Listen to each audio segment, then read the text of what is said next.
Ce manoir, Vincent, c'est même l'un des plus anciens du pays d'Auge. Une véritable carte postale normande avec le jardin, le pan de bois et même un pressoir à cidre accolé à la maison. Ce manoir, eh bien, il appartient à Alain, qui est propriétaire, gestionnaire de ce manoir. Bonjour Alain. Bonjour Elena. C'est une véritable carte postale normande, je le disais, mais quelles sont justement les caractéristiques de cette architecture normande?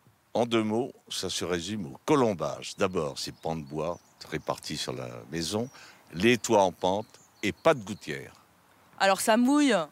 Non, parce qu'ils ont mis des soubassements en pierre et que l'eau ne touche pas le bois. Ce manoir, il a été construit au XIIIe siècle. À la place, avant, il y avait un château féodal, c'est ça? Oui, vous voyez au milieu la tour et derrière, il y a trois grandes cheminées. Tout cela remonte au XIIIe siècle. C'était un petit château fort, un petit château fortifié qui appartenait, dit-on, aux évêques de Lisieux. Alors on retrouve une trace de ces évêques sur une des poutres qui est juste derrière vous, sur la façade de la maison. Oui, en fait, le nom officiel du manoir, c'est Manoir de Canapville, dit des évêques de Lisieux. Alors, on n'est pas très sûr qu'ils y soient beaucoup venus, et en tout cas pas pour les bains de mer. Mais cette tête d'évêque que vous apercevez renforce le nom du manoir. Et ça nous met plus à l'aise. La Normandie, c'est le pays de la pomme.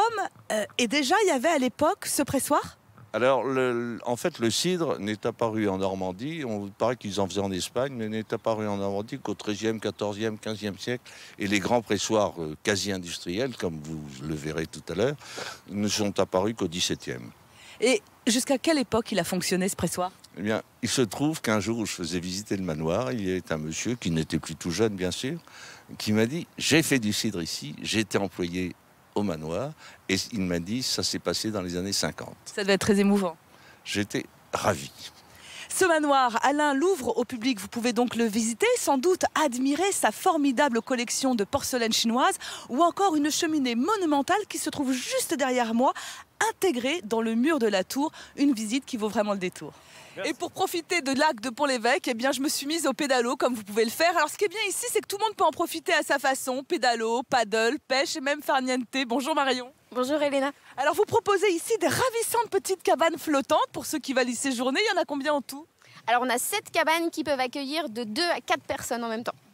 L'idée ici, c'est de vivre en harmonie avec la nature. Qu'est-ce que ça implique pour les gens qui viennent séjourner chez vous? Alors sur les cabanes, on va pas avoir d'eau courante, on va pas avoir d'électricité, donc ça amène un petit côté bucolique à tout ça. Le tout dans un esprit bateau, donc ça ressemble vraiment à une cabine de bateau. Non, c'est plutôt sympa. Donc j'imagine on a un petit ballon d'eau chaude pour la toilette, et pour les toilettes, comment ça se passe? Alors les toilettes, c'est des toilettes sèches. Voilà, et pour faire vraiment la douche, on donne accès au sanitaire du camping qui est juste au-dessus. Donc voilà, c'est vraiment le strict minimum dans la cabane, question de se laver les dents, de se laver les mains. Alors pour manger, c'est quand même important. Est-ce que je peux manger à l'intérieur ou est-ce que pareil, je dois aller au camping juste au-dessus? Alors on peut manger à l'intérieur, il faut venir avec votre pique-nique. Voilà, vous avez une petite table, question de manger sur la terrasse. Après, il y a un restaurant sur la base et on vous donne accès à la base. Donc vous pouvez ressortir pour aller au restaurant sans souci. Qu'est-ce que viennent chercher ici les clients qui séjournent dans vos cabanes flottantes?